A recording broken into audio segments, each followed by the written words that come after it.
Nous sommes maintenant en compagnie de l'invité de Paris Direct.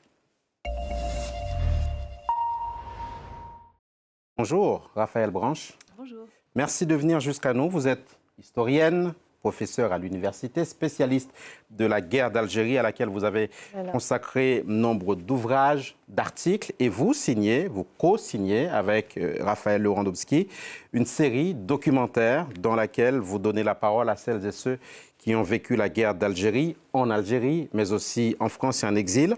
Les accords d'Évian ont aujourd'hui 60 ans. Au-delà de l'anniversaire déjà de ce cessez-le-feu, puisque c'est son officiel, d'où est parti le projet?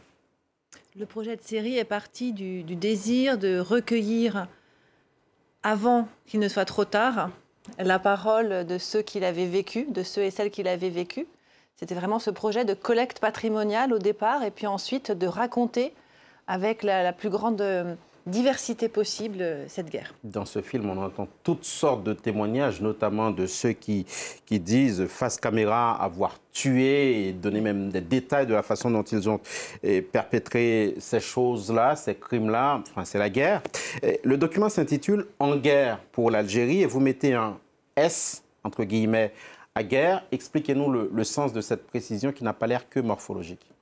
Non, il s'agissait d'alerter les téléspectateurs en leur disant, voilà, il n'y a pas qu'une seule guerre pendant cette guerre, c'est un conflit multidirectionnel, les oppositions internes aux Algériens sont fortes, les oppositions internes aux Français aussi, et au fil de la guerre, on a plusieurs guerres qui se déploient. Voilà, c'était ça. Entre les Algériens, il y a le FLN, les acteurs nationalistes ne sont pas tous les mêmes, tous les Algériens ne sont pas pour l'indépendance au départ, et ce genre de choses. Entre les Français également, il y a l'OAS finalement, après, voilà, qui livrera une guerre fratricide aux Français. Vous racontez les événements dans l'ordre, Raphaëlle Branche. La chronologie est détaillée avec minutie. Tout commence un 1er novembre 1954 et ce jour-là, un attentat est commis, sauf que personne ne sait que c'est la guerre qui éclate. En fait, à ce moment-là, plusieurs attentats sont commis en même temps sur le territoire algérien. Alors aujourd'hui, quand on dit attentat, on ne se représente peut-être pas exactement de quoi il s'agissait. C'est essentiellement des atteintes aux biens à l'époque. Et effectivement, derrière, il y a l'action coordonnée d'un nouvel acteur politique, le Front de Libération Nationale, qui signe son acte de naissance dans cette coordination.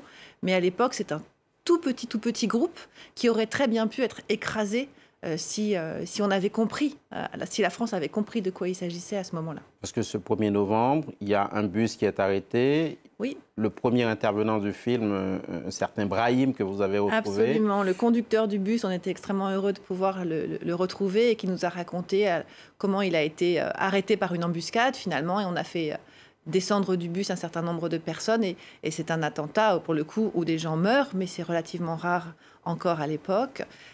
Effectivement, dans les Aurès, qui vont être une des régions les plus fortes de résistance dès le début de la guerre. Et parmi les personnes qui sont à bord du bus, il y a ce caïd. Oui. Et c'est aussi le début de la fin, en quelque sorte, d'une époque coloniale, Raphaëlle Branche. C'est absolument comme ça que j'aurais aimé appeler ce début. Le début de la fin, puisqu'effectivement, c'est la fin de l'Empire français, c'est la fin du système colonial, ce que les acteurs français ignorent très largement. Et pourtant, le monde a bien changé depuis 1944-45 au moins. L'Empire français est en train de s'effondrer partout. Les empires coloniaux sont en train de s'effondrer partout. Mais on a l'impression que l'Algérie, c'est différent. L'Algérie, ce sont des départements français. Il y a beaucoup de Français, une colonisation de peuplement important. Et il y a cette illusion que même si tout s'effondre partout, en Algérie, on va réussir à pouvoir garder l'illusion que l'Algérie, c'est la France. Alors qu'il y a cette tumeur, c'est le mot que vous employez dans le film, une des témoins, oui, qui ronge l'Algérie. C'est un contexte d'ensemble.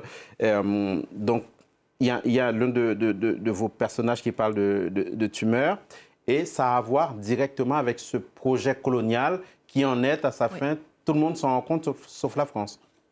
Alors, beaucoup de gens s'en rendent compte. Certains ont des illusions, y compris dans les alliés de la France aussi. Mais oui, en fait, ça nous a paru très important de rappeler aux téléspectateurs que ce n'est pas une guerre comme on peut imaginer beaucoup de guerres, et notamment celle qu'on vit en ce moment, qui commence par une agression.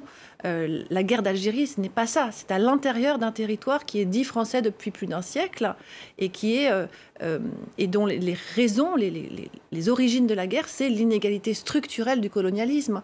Et donc c'est ça qu'il fallait raconter, de la colonisation, en tout cas la manière dont elle a construit une société à deux vitesses, en permanence et en interdisant quasiment les passages possibles entre le monde décolonisé et le monde des colonisateurs. Et pour venir à bout de ce qu'on appelle à l'époque les événements d'Algérie, pas encore de guerre, il y a un autre mot qui sera utilisé, c'est le mot de pacification. Oui. Oui, pacification, un mot typiquement colonial, qu'on retrouve dans d'autres langues d'ailleurs, qui sert à dire qu'effectivement il s'agit simplement de maintenir la paix, de construire la paix. Peu de gens en fait qui disent, d'ailleurs vous le savez, il y a peu d'armées qui disent qu'elles sont des armées d'agression, elles sont toujours sur la défensive les armées. Donc là voilà, on fait la guerre mais en fait on dit qu'on fait la paix, ça fait partie des manières de faire la guerre en réalité, d'avoir ce genre de vocabulaire euphémisant. Donc oui, c'est le cas effectivement en Algérie. Qu'est-ce qui vous a marqué en réalisant ce travail? Qu'est-ce que vous avez découvert d'inédit? Alors d'inédit, moi, puisque je suis historienne depuis très longtemps et que j'interroge beaucoup les gens, peut-être pas grand-chose en termes factuels. En réalité, ce qui m'a beaucoup frappé, c'est plutôt le ton. Le ton qu'ont un certain nombre de ces très vieilles personnes, leur capacité à revenir sur le passé, leur désir de transmettre très fort. Il faut dire qu'on a réalisé ce travail en plein Covid, en pleine difficulté de circulation entre la France et l'Algérie. Et tous ces gens ont maintenu leur engagement, ont souhaité être là parce qu'ils avaient le désir de transmettre. Et ça m'a beaucoup touchée, ça a touché beaucoup l'équipe. Et puis effectivement, certains et certaines sont allés très loin dans ce qu'ils ont livré. Et ça aussi, c'est très touchant et c'est un beau cadeau. Et au fil des échanges, on retrouve finalement peut-être une sorte de bataille des mémoires, même si ce n'est pas exprimé ainsi. Et cette bataille de mémoire, malgré ce que vous avez pu appeler à un moment donné une injonction à l'oubli en France. Pour ceux qui n'auraient pas suivi, qu'est-ce que c'est que cette injonction à l'oubli? Alors, après la guerre, assurément, en France, en 1962, il s'agit de tourner la page. Donc, tous les gens qui rappellent ce qui s'est passé, à savoir la guerre, mais aussi la colonisation et aussi l'échec du projet colonial. Donc, ça peut être les anciens colonisés, mais c'est surtout les Français rapatriés d'Algérie ou les harkis. Tous ces gens-là sont sommés de se taire. Et même les anciens appelés, le 1 500 000 soldats français qui sont partis faire la guerre au titre de leur service militaire, sont sommés d'oublier et de regarder devant. Et donc la France est tendue à ce moment-là vers l'avenir, par ailleurs dans un moment de croissance économique et de refonte politique. C'est la Ve République. Donc on est dans quelque chose qui effectivement est assez dynamique et va de l'avant, mais va expliquer une forme de refoulement qui, à un moment, va revenir. D'où la question qui se pose, comment cette mémoire se transmet-elle aujourd'hui? Alors aujourd'hui, on le voit, elle passe par effectivement toutes sortes de biais. Les mémoires, si on parle des mémoires, chaque mémoire collective liée à un groupe, à une identité, elle passe par plein de vecteurs. Donc aujourd'hui, en France en tout cas, les vecteurs sont multiples. Et je pense notamment à la prolifération des œuvres de création qui sont extrêmement nombreuses et qui sont des formes de discours mémoriels. Mais il y en a d'autres, bien sûr. Et qu'en est-il de l'accès aux archives ? Alors, en France, l'accès aux archives est régi par la loi, donc ça n'est pas lié à la guerre d'Algérie, c'est lié à tout simplement la loi. Et la loi de 2008, en gros, permet que sur la période de la guerre d'Algérie, à l'heure où je vous parle, mais je vous aurais dit autre chose il y a 2 ans, les archives sont accessibles. Pourquoi je vous aurais dit autre chose il y a 2 ans? Parce que les archives, c'est un sujet politiquement sensible et qu'on peut avoir des tentation parfois du politique ou de l'administration de modifier les choses. Et donc d'alimenter des mensonges et des fantasmes. D'alimenter des fantasmes, certainement. Des mensonges, non, mais en tout cas, l'incapacité d'accéder aux documents, c'est un vrai problème. Nous sommes, Raphaël Branche, en ce moment témoins d'une autre guerre. Nous savons évidemment qu'il faut se méfier des comparaisons, parce qu'il y en a qui peuvent être très dangereuses, surtout quand elles paraissent trop faciles. Mais tout de même, est-ce que cette guerre d'Algérie peut avoir aujourd'hui une quelconque résonance avec celle dont nous sommes témoins aujourd'hui en Europe occidentale ? Je pense que la question de la résonance, c'est la bonne manière de le poser. C'est-à-dire qu'effectivement, ce sont des échos. Moi, pour travailler sur la guerre, là, je vais vous répondre comme historienne. Ce qui me frappe beaucoup, c'est qu'on prend enfin conscience que la guerre est une bascule dans un autre temps, un rapport au temps, une temporalité différente.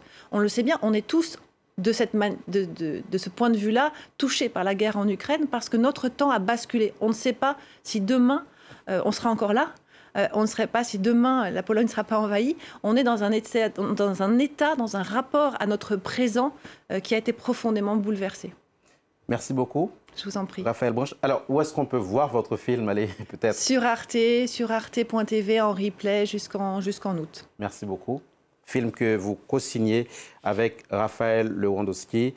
En guerre pour l'Algérie, guerre au pluriel. Merci d'être venu jusqu'à nous. C'était l'invité de Paris Direct, l'information internationale et française. Continue sur France 24.